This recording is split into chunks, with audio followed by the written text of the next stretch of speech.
नमस्कार, आपके YouTube channel सेविकाओं की आवाज़ में आपका स्वागत है। आज हम आपको जानकारी देंगे आंगनबाड़ी सुपरवाइज़र भर्ती को लेकर। आंगनबाड़ी सुपरवाइज़र भर्ती पूरे बिहार में है, लेकिन एक बार विज्ञापन नहीं निकल रहा है। एक एक ज़िले वाइज ज़िले इसका विज्ञापन निकाला जा रहा है, जिसके कारण मुझे भी बार बार जानकारी देनी पड़ रही है, क्योंकि बहुत सारी बहनें ऐसी हैं जो जानकारी के अभाव में विज्ञापन की जानकारी उन्हें नहीं होती है और ये लाभ नहीं ले पाती हैं।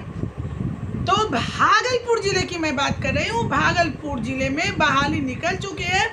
चलिए इस वीडियो के माध्यम से हम एक बार फिर आपको बताएंगे कि इस भर्ती में क्या योग्यता होनी चाहिए, किस आधार पर मेरिट लिस्ट बनेगा, कितनी संख्या में पदों पर बहाली निकली है और फिर किस तिथि को अंतिम तिथि होगा, यानी किस तिथि से किस तिथि तक ऑनलाइन की प्रक्रिया होगी, कैसे होगी, किस किस दस्तावेज को आपको कैसे सबमिट करवाना है और फिर कार्यालय को भी भेजना है।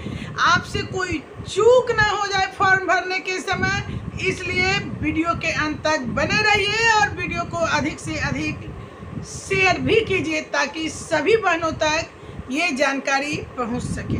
तो चलिए हम बताते हैं, विज्ञापन के साथ आपको दिखाते भी हैं, सारी जानकारियां देते हैं। आप अपना प्यारा सा लाइक दीजिएगा, क्योंकि हम देख रहे हैं आजकल वीडियो पे लाइक आना कम हो गए हैं। क्या हमारी जानकारी आपको अब अच्छी नहीं लग रही है या जानकारी देने में हमसे कहीं कोई कमी हो रही है?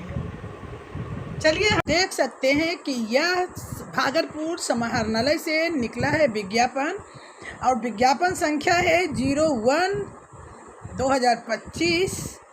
अनुबंध के आधार पर महिला पर्यवेक्षिका आंगनबाड़ी सेविका से महिला पर्यवेक्षिका के नियोजन संबंधी विज्ञापन। यहाँ महिला पर्यवेक्षिका के 26 पद रिक्त हैं और ये 10/6/2010 एवं संशोधित पत्र 31/12/18 के मार्गदर्शन के आलोक में निकाला गया है। चलिए हम आगे आपसे बात करते हैं कि पहले मैं आपको कैटेगरी बता दूं कि किस कैटेगरी के कितने लोगों की होगी, क्योंकि ये जानकारी होना बहुत ज़रूरी है। गैर आरक्षित सीटों की संख्या 10 है और इस 10 पे सभी लोगों का हो सकता है। गैर आरक्षित का मतलब ये मत समझिएगा कि जिनको आरक्षण नहीं है उनके लिए। इस पे सबसे ज़्यादा जो मेधा तैयार होता है उसमें सबसे ज़्यादा जो अंक होते हैं वो 10 तक 1 से 10 टॉप जो सेविका होंगी उनका इसमें हो जाएगा। अत्यंत पिछड़ा के लिए 5 सीट है, वहीं पिछड़ा वर्ग के लिए 4 सीट है। अनुसूचित जाति के लिए भी 4 सीट हैं, अनुसूचित जनजाति के लिए 1 सीट है और आर्थिक रूप से कमज़ोर लोगों के लिए यानी सवर्ण के जो पिछड़े वर्ग के लोग हैं उनके लिए 2 सीट है। तो इस तरह कुल 26 सीट हुए। अब चलिए हम आगे चलते हैं कि ये तिथि क्या है, कब तक आप लोग ऑनलाइन आवेदन समर्पित कर सकते हैं। तो ऑनलाइन आवेदन प्राप्ति की तिथि 4 मई से 25 मई तक है, यानी अभी शुरुआत नहीं हुई है। 4 मई से आप लोग ध्यान दीजिएगा, 4 मई से 25 मई तक आप लोग ऑनलाइन फॉर्म जमा कर सकते हैं। आप लोग कोशिश कीजिएगा कि शुरुआत में ही कर लें, क्योंकि 25 को फिर क्या होता है, सर्वर डाउन चलता है 2 दिन पहले से ही, इसलिए 24-25 को जब आप फॉर्म चाहेंगे भी जमा करना तो सर्वर डाउन के कारण हो सकता है आपको मौका ना मिले, इसलिए आप लोग शुरुआत से ही फॉर्म भरना शुरू कर दें। चलिए यहाँ आपको सारी जानकारी देखिए आपको दी गई है कि आप लोग जब फॉर्म ऑनलाइन कीजिएगा तो ऑनलाइन आवेदन का प्रिंट का 1 प्रति आप लोग ले लीजिएगा और प्रमाण पत्रों के साथ निबंधित डाक से जिला प्रोग्राम पदाधिकारी को भी भेजिएगा और एक खुद भी रखिएगा। सारे डॉक्यूमेंट्स आपको जमा करने हैं, उसके बारे में भी मैं आपको जानकारी दे दूंगी। देखिए भागलपुर का पिन कोड भी दिया गया है और ICDS जिला प्रोग्राम पदाधिकारी यानी DPO कार्यालय को भेजना है। लिफाफे के ऊपर बाईं ओर आंगनबाड़ी सेविका से महिला प्रवेश का हेतु आवेदन लिखना आवश्यक है कि एक आवेदन हाथ से लिखकर आप आवेदन हाथों हाथ स्वीकार नहीं किया जाएगा और ऑनलाइन आवेदन अथवा निर्धारित समय सीमा के बाद प्राप्त आवेदन पर विचार भी नहीं होगा। इसलिए ससमय आप लोग भरना शुरू कर दीजिएगा ऑनलाइन फॉर्म। और चलिए अब हम आपको एक चीज़ और देते हैं। आप देखिए यहाँ आवेदन की एक प्रति अपने पास सुरक्षित रखने की बात मैं पहले भी बता चुकी हूँ और अंडरटेकिंग देना अनिवार्य होगा। अब अंडरटेकिंग में हमारी बहुत सारी बहनें जो है कंफ्यूज हो जाएगी, ये अंडरटेकिंग क्या है। तो ये आपको कोर्ट से बनता है। आपको एक पेपर लेना होगा वहाँ पे और उस पर शपथ लिखना होगा कि हम नियमित नियुक्ति का दावा नहीं करेंगे और इसे वकील के द्वारा बनाया जाएगा। इसलिए इस अंडरटेकिंग बनाने के लिए आप लोग वकील से संपर्क कर लेंगे। और जिला प्रोग्राम पदाधिकारी के कार्यालय अवधि में समय से पहुंच जाए, इसलिए तुरंत ही आप डाक से भी भेज देंगी। चलिए हम बताते हैं कि इसकी योग्यता क्या होगी। सबसे पहला मैट्रिक परीक्षा के उत्तीर्ण अंक का प्रमाण पत्र। इसकी योग्यता भी मैट्रिक ही है। ऐसा ना हो कि जो हमारी बहनें मैट्रिक पास है वो फॉर्म नहीं भरे, मैट्रिक पर ही मेधा बनेगा। और अगर आप उससे ज़्यादा पढ़ी लिखी है तो वो आपको भी फ़ायदा देगा कि आपको उसमें भी परसेंटेज मिलेगा। लेकिन मैट्रिक पास हमारी बहनें को जो अच्छा नंबर होगा तो वो भी इसके लिए योग्य है।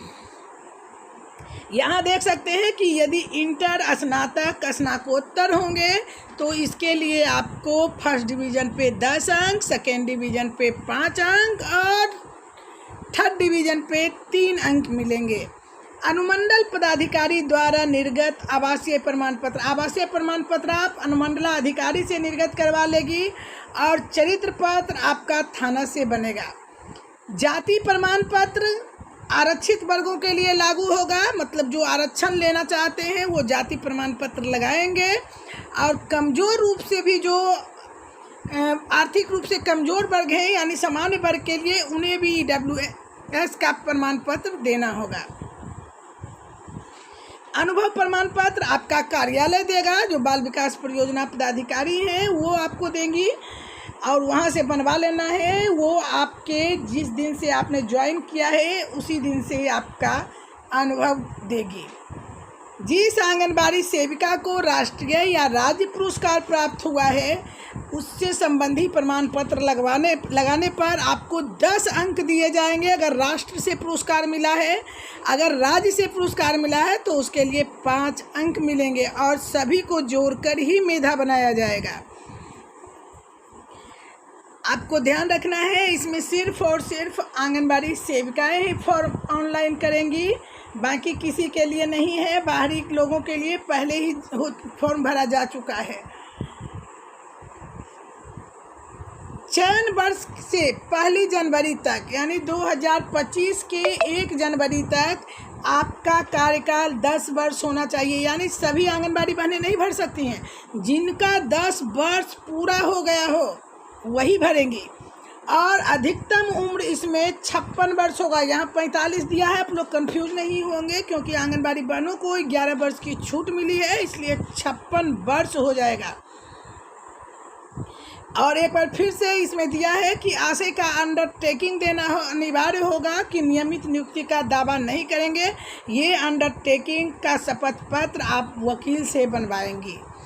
तो चलिए आज के लिए इतना ही। और भी आपको किसी तरह की जानकारी चाहिए तो आप कमेंट बॉक्स में लिखिएगा, हम जानकारी ज़रूर देंगे।